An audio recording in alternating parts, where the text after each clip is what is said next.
Esta es la comunidad de Pilpinto. Tiene su ganado, tierras comunales y lagunas. Un día, llega a la comunidad el rumor de que se piensa iniciar pronto un proyecto para desarrollar actividades extractivas en la zona. Los pobladores y autoridades están preocupados. No saben si los comentarios que llegan son ciertos. Y de ser así, temen que el proyecto afecte a la comunidad. ¿Qué hacer? ¿A quién acudir? ¿Qué acciones tomar? Algo similar puede repetirse en cualquier otra comunidad, campesina o nativa del Perú. De acuerdo a ley, todas las comunidades campesinas y nativas, reconocidas como pueblos indígenas, tienen el derecho a la consulta previa.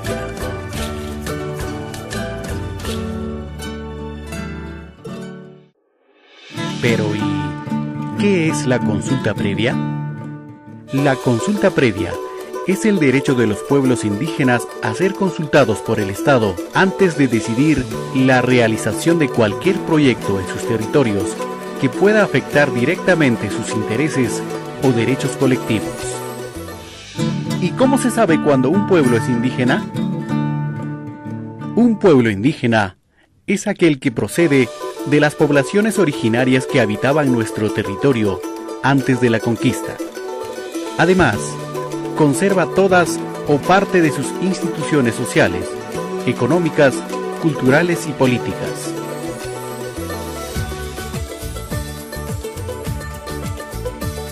Otro elemento a tomar en cuenta es la autoconciencia, es decir, que estos mismos pueblos sientan que tienen una identidad indígena.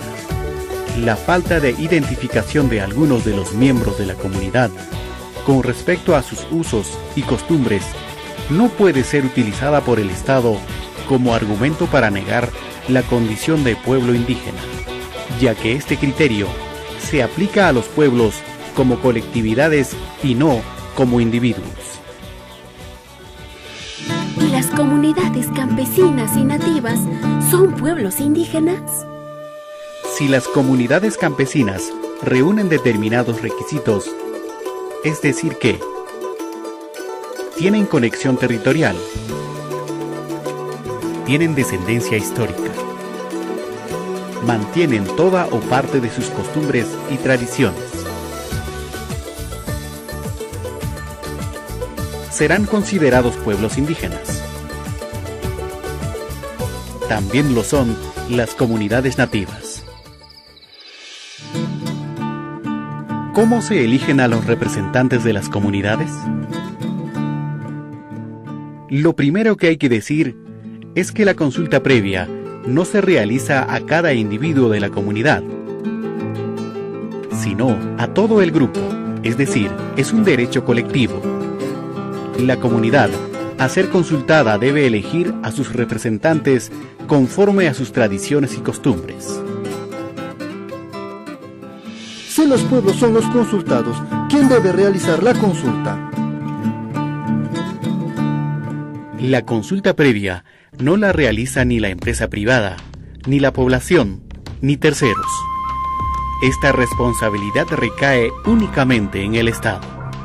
De acuerdo a la ley, los órganos estatales, nacionales, regionales y locales están obligados a realizar el proceso de consulta previa cuando alguna de sus acciones o medidas vayan a afectar los intereses o derechos de las comunidades campesinas y nativas.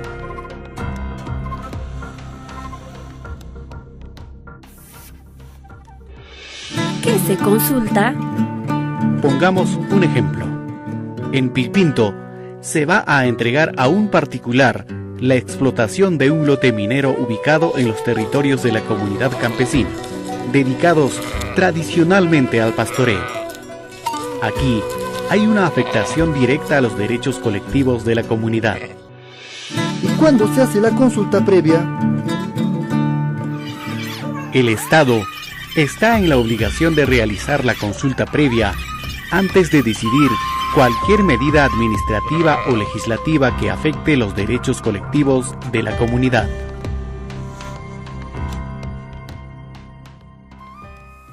Para la consulta previa, debe existir un clima de confianza mutua, libre de presiones estatales sobre las comunidades y otorgando el tiempo suficiente para que éstas puedan informarse, evaluar y tomar una decisión conforme a sus usos y costumbres.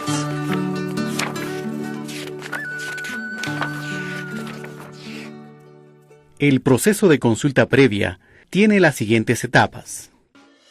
Primero, identificación de la medida objeto de consulta, es decir, cuando los órganos estatales determinan que afectarán los derechos de pueblos indígenas con la realización de un proyecto. Segundo, identificación de las comunidades a ser consultadas, las que deben cumplir el perfil de pueblo indígena. Tercero, la publicidad de la medida objeto de la consulta. La autoridad estatal debe entregar a los representantes de las comunidades los documentos que explican el proyecto que los afecta y la forma que se realizará la consulta. Todos estos materiales deben respetar el idioma y costumbres de las comunidades consultadas. Cuarto, traslado de información sobre la medida a las comunidades.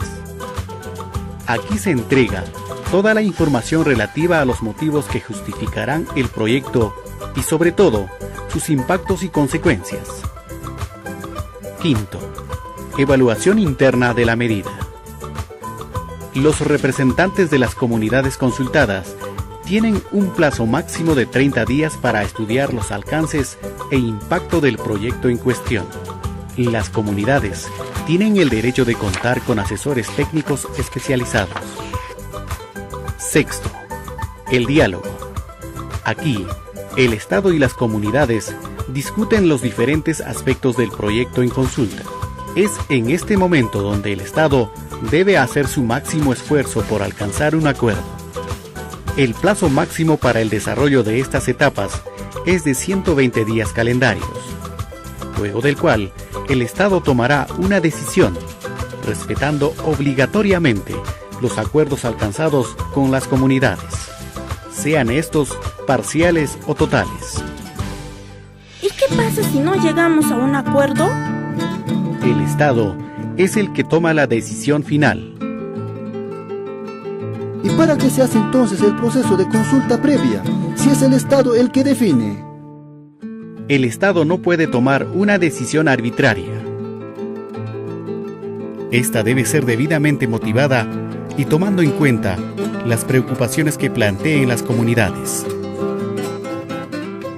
Es decir, para llevar adelante el proyecto, el Estado tendrá que ofrecer razones más poderosas que las planteadas por las comunidades consultadas, sin que esto signifique la desprotección de sus derechos colectivos o poner en riesgo la propia supervivencia de la comunidad. Además, el Estado deberá contar obligatoriamente con el consentimiento de las comunidades cuando se pretenda almacenar o depositar materiales peligrosos en sus tierras, se pretenda explotar el conocimiento colectivo ancestral, se afecte profundamente sus derechos de propiedad y su supervivencia, se les pida mudarse de las tierras que ocupan. ¿Por qué es importante la ley de consulta previa? La ley de consulta previa es importante porque reconoce un derecho fundamental de los pueblos indígenas. Ahora, como nunca antes en la historia, se colocan al mismo nivel los pueblos indígenas y el Estado. El Estado tiene el deber de entregar información a los pueblos indígenas y estos el derecho de dar su opinión sobre cualquier proyecto que los pueda afectar. En el proceso de diálogo, el Estado debe respetar la lengua, los usos y costumbres de los pueblos indígenas. Si bien el Estado es quien toma la decisión, debe tomar en consideración las preocupaciones de los pueblos indígenas. Todo lo antes mencionado otorga una cuota de poder a las comunidades campesinas y nativas.